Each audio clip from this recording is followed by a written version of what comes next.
Toyota Hilux. Ang problema nito yung ayaw mabasa nung walang speed sensor na nababasa sa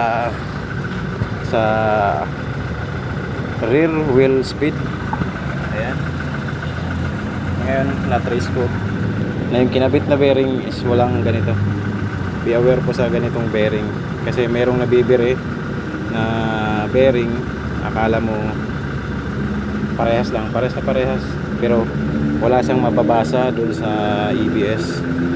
Kung halimbawa naka ABS, meron kasing nabibiling bearing na non-ABS tsaka pang ABS, kagaya nito pang ABS to, kasi dito magre-reading yung sensor ng ABS, ang wheel speed sensor. Yan, kagaya nito, makikita mo yan dyan, nakadikit ko doon, makikita mo meron reading dyan.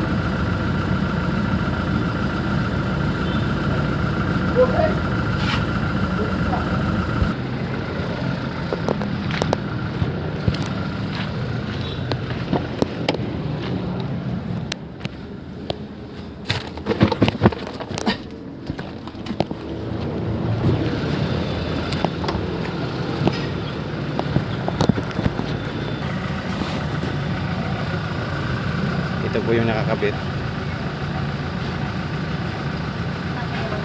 Wala siyang magnet. Ha? Sino?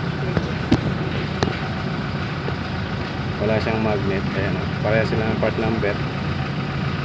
Pareha sila ng part number nito. Pero ito siya pang may ABS. Pag nireadingan mo yan, ayan na pala siya. Wala kang makuhang reading yan.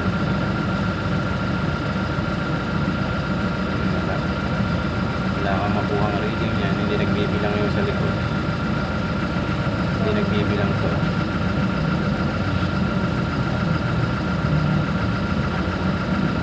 Ang list dito sa isa.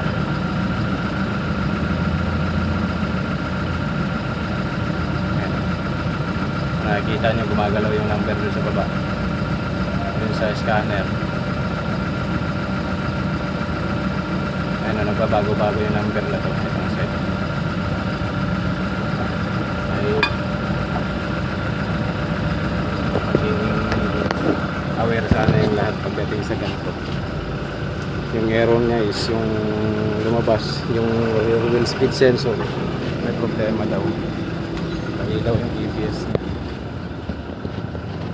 Hilux, Toyota Hilux po.